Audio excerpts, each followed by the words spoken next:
is up, YouTube? This is your host, Ranee B, here to spill some safety-inspired homicidal tea. You know, it's hard to stay vigilant about your safety in these modern times. I mean, there's so many things that you can do like out of habit or just seeing other people do it and whatnot. It's just, you just don't think of something as simple as calling a rideshare service or just getting a ride from somewhere. I mean, that can be the event that ends your life. And something that is so accepted and something that just is so mundane and automatic in our society. Just open an app and wait for a car to pull up. No need to verify anything. I mean, why would somebody be pulling up to me, on the street unless they were the ride service being sent to me, right? Wrong. Predators learn. They learn our habits. They watch these trends and all these kind of things in effort to secure money for drugs or to fund their pathetic, broke-ass, no-working lifestyle. And they leave us as victims of our own trust in services that are so easily intercepted by these pieces of filth. It's just this worthlessness that invades our society. It sucks. And that's going to be a motivating factor in this case today that we're going to cover. The solved homicide case of Samantha Josephson.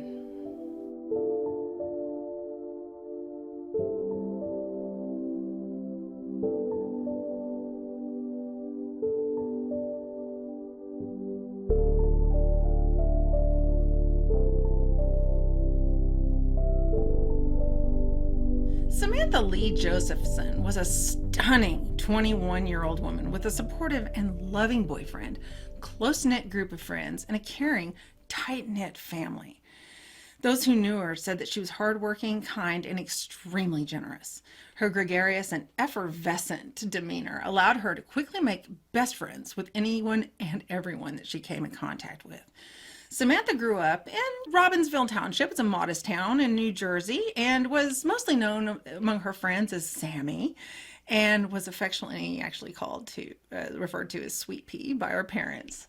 She was a 2015 graduate of Robbinsville High School, after which she moved to South Carolina to go to school for her undergrad at the University of South Carolina. In 2018, while continuing her studies in political science at the University of South Carolina, she seized the opportunity to study abroad in Barcelona. She went to France, she went to Spain, she went to all sorts of just fun, Madrid, all sorts of just fun European destinations. This ignited her passion in international ethics and business relations between countries, regardless of their differing laws. She was excited about graduating just a few short weeks from this time.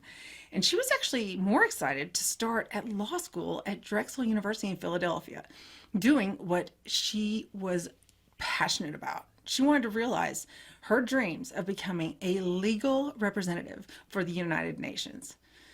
However, she would never get that opportunity to see her dreams come to fruition. Nathaniel Rowland, he made sure of that. Samantha and her roommates, they had a fun night out in Columbia's famed college student neighborhood called Five Points.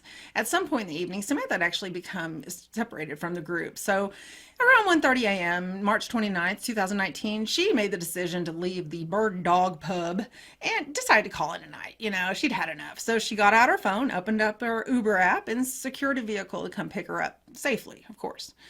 She waited for the Uber to come and standing outside on the curb while, passing the time browsing through her phone, normal young woman. Surveillance actually, those cameras picked up her last known images of Samantha waiting for her Uber. Now, these images included a black Chevrolet Impala that pulled up to the curb where she was waiting, and that was about 2:09 a.m. What Samantha didn't realize that this car wasn't her Uber. It was a predator. Samantha's friends and boyfriend, they tried just in vain to call her and text her into the wee hours in the morning to no avail. No longer able to wait it out and fearing for her safety, Samantha's boyfriend and friends decided that it was time to get the authorities involved. So about 1:30 p.m. the following day, the best thing for them to do was to file a missing persons report. And so then after that, they went out on their own. They printed up photos and flyers to distribute across their neighborhood. During their trek across the area to spread the word on Sami's disappearance, friends came across a natural vibration store, which was close to the pub where Samantha was last seen. The group spoke to the store owner and showed them pictures and a description of Samantha. They also asked the store owner that if they had cameras that were facing the street, and if so, to please give the authorities the images taken from these cameras. So later that day, police were notified at about 4 p.m. that a body had been discovered, and it was by some turkey hunters, so it was in a rural area. While they dispatched a crew to go out to survey the potential crime scene, another group of investigators were also sent out to review CCTV footage of cameras in the area where Sami went missing, including those from the store Natural Vibrations. While police saw the surveillance tape, they could plainly see Samantha dressed in a bright orange shirt and black jeans waiting on the curb, and then she calmly got into a black automobile, the make and model of which they now knew, a Chevy Impala. They released to the public a call up for information and internally dispatched a bolo for the car seen on the CCTV cameras. They included a description of Samantha and information about her last known location. The bolo was effective because in the early morning hours of the next day, March 30th, 2019, at approximately 3 a.m., a police officer radioed dispatch to tell them that he had located a black Chevy Impala similar to the one in the bolo that was released earlier. After verifying the identifying information from the car, dispatch actually did verify that this was the same car that Samantha was last seen in. The policeman stated that there were two people that seemed to be inside of the car when he pulled the car over. The male passenger abruptly exited the vehicle, and with the officer having to give chase until finally catching up with the fleeing suspect, at which point the male passenger was taken into custody. The female driver cooperated fully, never even gave one iota of fighting or resistance. She was down to give whatever information she had. And the vehicle was actually officially declared a potential source of evidence and was later forensically examined. Blood that was returned from that car, the forensic results came back, and it was Samantha's blood that was found in that car, along with Samantha's phone, a container with bleach inside of it. Antibacterial wipes and window cleaner were also discovered inside the vehicle, which appeared to have been used to clean up after a particularly bloody incident. Meanwhile, Samantha's father had the horrific task of identifying the body that was recovered from the where the hunters had discovered it, and it in fact was Samantha's body. He alerted the public to this fact in a gut-wrenching Facebook post that I'll put here about 6:05 a.m. that next morning.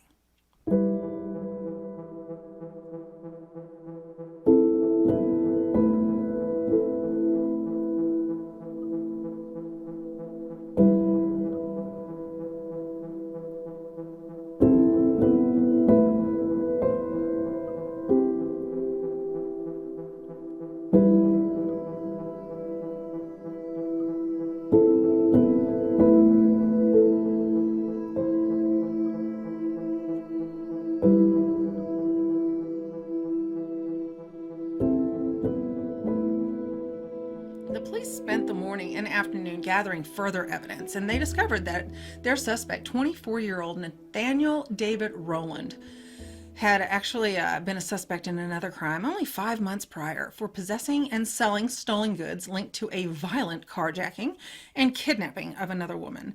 The poor woman, she was forcibly demanded to drive to an ATM to get money out after her car was hijacked, and then they directed her to drive to her house, where these cowardly pieces of thugs looted her home. Although Nathaniel supposedly was not involved with this, he was charged with possessing and selling the stolen items taken from her home. But again, let me clarify, he was not charged in the carjacking or ransacking of her home. You know, he's such a sweetheart. No. Upon hearing that Nathaniel had been taken into custody, his family, his relatives, friends, parents, they didn't accept that he was even capable of doing what he was being charged with. They thought it was too heinous of an act for him to even fathom doing. Well, they insisted that that was not this person that the authorities were being painted, this man in the media. This wasn't him. He was rumored to have been very close with his family during high school, and he had a strong passion for basketball. And they insisted that he was not this thug life type, and his parents actually insisted they would support him wholeheartedly, and they hired a very well-known and very talented defense attorney, refusing to accept that he was guilty of anything so horrific. Just don't trust him around your possessions. He just might sell them straight out from underneath you. Ain't that the truth, son? Nathaniel was steadfast in his not guilty, bogus forms of storytelling, and he constantly stated that it was during a party that someone had actually stolen his car. And thankfully, the extremely thoughtful and very respectful thieves, they returned his car to the party, with the keys inside, mind you. I mean, who knew that such rational, sweet thieves were out there? Good story. Anyway, oh, and except for the fact that these affable thieves, that they left blood inside the vehicle from their crimes, but they still brought him his car back. That's cool. Okay, although Samantha's actual last events are unknown, what investigators found from reviewing the evidence and from the car and her autopsy report was that inside the vehicle, Nathaniel had enabled the car's child safety locks, effectively trapping anyone in the back seat inside as a prisoner. Samantha also sustained multiple stab injuries that were determined to be her cause of death. Now let's dive more into this part of the autopsy report, if you will. Sami died of multiple sharp force injuries. Specifically, the pathologist determined that she suffered approximately 120 separate stab wounds. So many stab wounds that the pathologist had a difficult time getting proper blood samples for the toxicology and hematological tests that were needed for the autopsy. She had that little blood in her body that this monster attacked her. I mean, like the human body. It normally has several liters of blood, and about 6 quarts. Okay, and that's let's see. Okay, this is about, if you filled this up. Okay, cool. Samantha's body, it had less than an ounce of blood left. An ounce. This is 30 milliliters. I should get some sort of sponsorship for this. I'm just kidding. But okay, this is 30 milliliters. She had 20 milliliters of blood in her entire body. Like, do you really understand how little that is? That's not all. They estimate that it took her between 10 and 20 minutes to die, bleeding out slowly.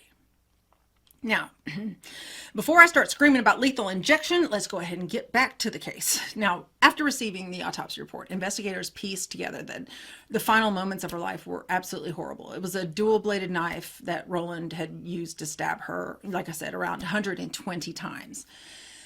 And to reiterate, she defended herself as good as she could. They actually found that her right hand, used to defend herself, had a wound going all the way through it. It went straight through her hand.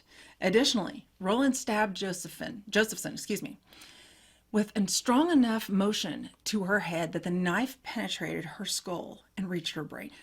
Like, what was this guy so pissed at? One of the 2 major arteries that supplies blood to your head, the carotid artery, was also stabbed by him. Numerous wounds, particularly those to her right shoulder and neck, were, one next to each other. So, I mean, it's like most likely a consequence of quick stab wounds. Josephson also sustained stab wounds to her face, neck, shoulder, torso, back, lung, leg, and foot, in addition to have her hyoid bone severed. The absolute most devastating part of this that I want to reiterate, that pathologist said that it took her 20 minutes to finally leave this world. I mean, like, this entire video is not even going to be 20 minutes. I gotta be able to give these lethal injections at some point. I mean, just please let me do it. Anyway, moving on. Teams were spread out through the area, combing significant areas for evidence. Now, after searching the trash behind Roland's then girlfriend's house, police found a 2-bladed knife, cleaning materials that were smeared with Josephson's blood, and additionally, Roland's socks and a bandana that both the items had Josephson's blood on them. They also found scrapings from underneath his fingernails, Roland's fingernails, that came back with a profile of DNA. And guess who they matched? Samantha Josephson.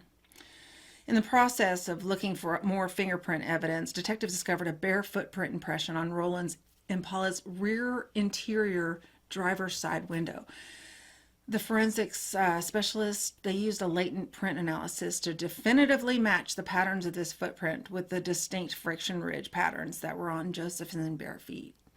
Presumably, it was her attempt to kick out the rear window.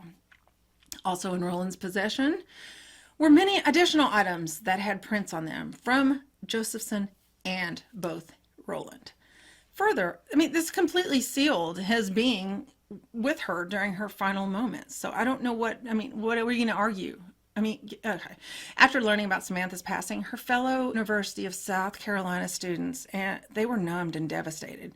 They laid flowers and gifts of sympathy in front of a monument by a fountain at the Bar District, those 5 Points area that I told you about earlier, where Samantha had actually last been seen, where Samantha was last seen. Okay, hold it together. At the graduation ceremony that would have been Samantha's graduation, oh my God, the university granted her a degree posthumously after her death. Oh my God. What was even more moving, well, in my opinion, is that the students came together at the ceremony and chanted, "What's my name?" over and over in a unified display of the importance of keeping these ride-sharing platforms a safe space for these college students to use by forcing them to answer your question when they pick you up, proving to you that they know your identity and that it was indeed the car that's waiting for you. They said that, according to Harry Passide, the president of University of South Carolina at the time, asking "what's my name" before entering a ride-share vehicle will save your life. And most, it needs to become as automatic to you as putting your seatbelt on when you get behind the wheel, like, "what's my name?" And that just moved me so much to know that entire auditorium, oh my God, was filled up with people that were remembering her and chanting that, because, like, it almost makes it not completely in vain. But we aren't even getting to the good part yet. Anyway, sorry. You guys know how I am. So you got to see me cry enough by now. And another beautiful gesture, oh God, out of this atrocious series of events. Oh God, I'm not going to make it through this without crying. Sami's Law was passed in May of 2019 in New Jersey, and it actually became operative in 2019. It was a local law in New Jersey that mandated, oh my God, I'm still crying, that ride-sharing services post illuminated signage and a scannable QR code in conspicuous locations for, in the locations of their vehicle for safety reasons. And as time marched on, 2019, it turned into 2020. Then 2020 rolled over to 2021. As the world learned a new normal from grinding to a halt from COVID, on Tuesday, July 3rd, 2021, Nathaniel Rowland's trial finally got underway after many COVID delays. According to the defense attorneys, there was just insufficient DNA evidence under his fingernails, that was discovered at the crime scene that could connect his client to Samantha's death. Oh my gosh, I'm still crying. Anyway, and Samantha's team said that not only would they provide a distinct, albeit brief, interaction between the two, they would also provide numerous witnesses and plenty of proof that back up their accusations. And they were adamant that they were 100% confident that Nathaniel was the only one that could have done this. The prosecution called a total of 31 witnesses throughout the trial, including the turkey hunter that discovered Josephson's body, the owner of a cell phone store that stated that Rowland tried and failed to sell him Josephson's phone the day after she vanished. Also taking the stand was Rowland's ex-girlfriend and multiple investigators from the state law enforcement division, as well as other specialists. Rowland himself, he didn't testify, which is probably good, but his defense team, they didn't even call anybody. They didn't have any witnesses. Nathaniel Rowland did not express any emotion during the trial. For the most part, he was described as appearing bored, looking arrogant, and even chuckling when one of his ex-girlfriends took the stand. It's almost like he had this odd behavior. It was crazy for someone who was on trial for murder, but he was smarter than all of us. We're just plebeians to him. I have to admit that it was amusing to actually watch his arrogance dissipate as soon as the forensics investigator on the stand displayed images of Samantha's corpse and the photos of the murder scene. It was at that time that Nathaniel could only look down at the defense team's table, trying to pretend like he was making notes. Yeah, hopefully, somewhere, there's a heart deep inside that piece of shit, and that there's some remorse in him that knew that what he did was appalling, and that maybe for the first time he felt a little bit of heaviness in his soul, what he'd done. But you know what? I doubt it. But let's all celebrate, because the jury found Rowland guilty July 27th, 2021, after just an hour, yay, of both kidnapping and killing Josephson and having a firearm during a violent crime. Judge Clifton Newman of the State Circuit Court sentenced Rowland to a life in prison immediately following his conviction. Judge Newman declared, For whoever asked me for leniency, that's not part of my DNA. He called Roland a heartless man and claimed that he has been the most severe of the murderers of any cases that he's ever witnessed in his courtroom. I say Judge Clifton Newman for president. What do you think? His parents and his family still maintain Roland's innocence, and with the DNA evidence and the overwhelming amount of circumstantial evidence, I can't even start to look at someone else being guilty in this case. It's just, shut up. The silver lining from this case, I'm going to lose it, is that, oh God, January 5th, 2023, Sami's law, it was signed off by President Joe Biden. Meaning, if you're not in the U.S., that it's a huge deal for a law that starts off in such a small area and is in just a little tiny state like New Jersey to become national. It actually requires that ride-sharing companies and their drivers prominently display those lighted signs that you now see on all Ubers and scannable QR codes as a safety regulation in light of the issues tied to the ride-sharing services. This bill would criminalize misrepresentation of these ride-sharing services nationwide, not just in New Jersey. It's national. So every time you see one of those lit up signs on Uber, that's Sami glowing from beyond, lighting a way for safety for us, for all future Uber riders. She's gone national. So her legacy and house shines brightly all over the country. Oh my gosh. Sami wanted to be the change for this country and for the nation, for the world. She wanted to find a forward momentum for a better way.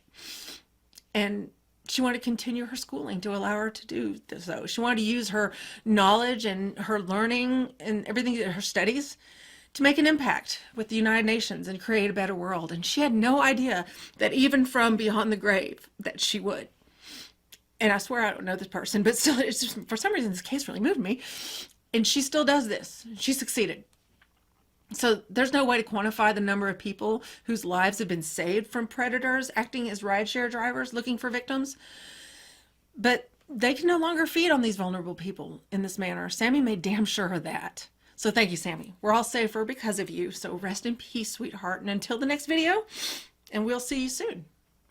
There's no funny ending, no gifts. I just thought that in this case, it would just be more fitting and respectful just to send out a prayer of peace and protection for all of you. I think Sami would like that. So blessed be all my homicidal homies. I'll try to get it together and we'll see you very soon.